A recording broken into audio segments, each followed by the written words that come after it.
Covid's ఇవన్నీ జరుగుతున్నాయి కాబట్టి మేము ఎక్కడికో పోతుంది. ఎక్స్పెషల్లీ ఉన్నాయి కదా, షీటింగ్ ఎందుకు మేడం అంటారా? అర్థమైందా నేను చెప్పింది? ఎందుకు షీటింగ్? మీ సమస్యను ధైర్యంగా చెప్పుకోవాలి. మీ పేరు కానీ మీ ఊరు చేస్తాం. చాలా మంది భయపడతారు కదా, పోలీస్ స్టేషన్కి వెళ్తే మా పెద్ద మనుషులు రమ్మంటారేమో, మా పేరెంట్స్ని పిలుస్తారేమో అని. అలాంటి వారి యొక్క మాటల ద్వారా వారి యొక్క కార్యక్రమాల గురించి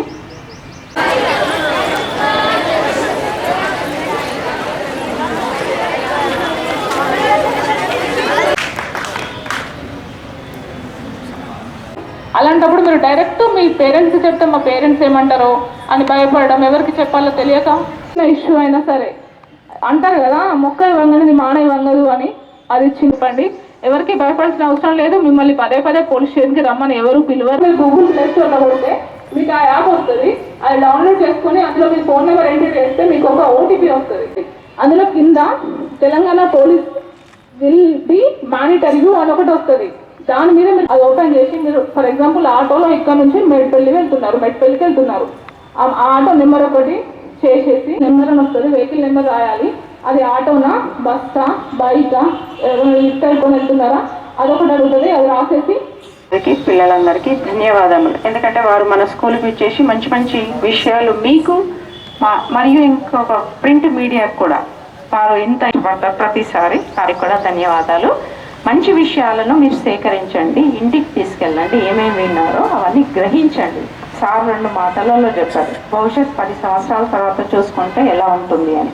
ఇంకొక మేడం సందర్భం ఫోన్ చేసి చెప్పండి, మేము ఏమున్నా సీక్రెట్గా ఎంక్వైరీ చేస్తాం.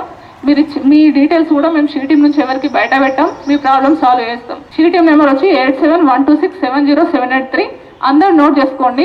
బాయ్స్ కూడా మీ ఇంట్లో మీ సిస్టర్స్, మీ మదర్స్ వాళ్ళు ఉంటారు కదా, వాళ్ళకి కూడా మీరు షీటీఎం నెంబర్ ఇవ్వచ్చు. వాళ్ళకి ఏమైనా ప్రాబ్లమ్స్ ఉన్నా మమ్మల్ని కాంటాక్ట్ కావమని చెప్పండి. ఇంకేమైనా డౌట్స్ ఉన్నాయా? ఎట్లా చేస్తారు? షీటీఎంకి డైరెక్ట్ ఫోన్ చేసి చెప్పొచ్చు. మీ పిటిషన్ ఎస్టాబ్లిష్ చేసింది, లాంచ్ చేసింది, అది ఎంతమందికి తెలుసు? ఎస్పీ సంతోష్ సింగ్ ఐపీఎస్ గారి ఆదేశాల ప్రకారం మీ పాఠశాలలో ఈ ప్రోగ్రాం ఏర్పాటు చేయడం జరిగింది. ఎందుకు పదే పదే చెప్తారు పోలీసు వాళ్ళు అంటే, దేవుడిచ్చిన వరం ఏంటంటే మనిషికి మర్చిపోవడం. అందుకే సిటీఎం పెట్టి మీ పాఠశాలలో ఆల్రెడీ ఈ సంవత్సరం 2-3 ప్రోగ్రాం పెట్టి ఉంటారు. ఎందుకు పెడుతున్నామంటే గుర్తుంచుకోవాలి మైండ్లో. ఏదైనా తప్పు జరిగిందంటే సరిదిద్దలేము, తప్పు జరగకుండా కాపాడుకోవచ్చు, కానీ తప్పు జరిగినాక మాత్రం కాపాడుకోలేము. అందుకే మీకు సంవత్సరం 2-3 సార్లు అయినా 4 సార్లు అయినా మీకు జ్ఞాపకం చేసుకుంటాం. దాదాపు మా టీం నేను ఇల్లే కానీ సిటీఎం గురించి మీకు ఎక్స్ప్లెయిన్ చేసినాను అనుకుంటున్నా. అయినా నేను కొన్ని మాటలు ఎక్కువ సమయం తీసుకోను, ఒక జస్ట్ కొద్దిగా మాట్లాడి మన ముగిస్తాను. సిటీఎం ఉద్దేశం సమాజం పురుషాధిపత్యం, ఏంది ఇంగ్లీష్లో పురుషాధిపత్యం. కాబట్టి స్త్రీలకు స్వేచ్ఛ ఉండేది కాదు. అదే నడుస్తూ ఉంటే ఏమైందంటే రాను సమాజం మారుతున్న కొద్దీ టెక్నాలజీ వచ్చిన కొద్దీ టీవీలు వచ్చిన నుంచి కొద్దిగా స్త్రీలు ముందుకు వచ్చి ఇప్పుడు చాలా ఫాస్ట్గా ఉన్నారు. అయినా అడుగడుగున వాళ్ళకు సమస్యలు ఎదురవుతూనే ఉంటాయి. బస్ స్టాప్లో కానీ, బస్సులో కానీ, స్కూళ్ళల్లో కానీ, ఎక్కడన్నా పెళ్ళిళ్ళలో కానీ, ఏ ప్రోగ్రాం ఒక ఆడపిల్ల ఇంటి నుంచి బయటకు వెళ్ళిందంటే సమస్య ఎదురవుతూనే ఉంటుంది రోజు. మీకే కాకుండా మీరు చూస్తుంటారు. కాబట్టి ఇప్పుడు ఒక ఎగ్జాంపుల్ చెప్తా. 10th క్లాస్ అమ్మాయి, 9th 8th క్లాస్ అమ్మాయి ఏదన్నా ఇంటి నుంచి వచ్చేటప్పుడు ఒక సమస్య ఎదురవుతుంది. అమ్మ నాన్నకి చెప్దామంటేనేమో స్కూల్ మానిపిస్తారేమో అని, ఎవరికైనా చెప్తేనేమో ఎక్కిరిస్తారని, ఎవరికి చెప్పుకోవాలో అర్థం కాకుండా మదనపడి ఆ సమస్యని మదనపడుతూ నిద్రపోకుండా ఆరోగ్యం చెడిపోతుంది. ఒకటి ఒంటరిగా ఇంటికాడ మన ఏదన్నా బాధ పెట్టుకున్నావా, రంది పెట్టుకున్నావా, ఏంది అన్నం తింటలేవు, ఏం తింటలేవు, అప్పుడు ముందే గ్రహించాలి.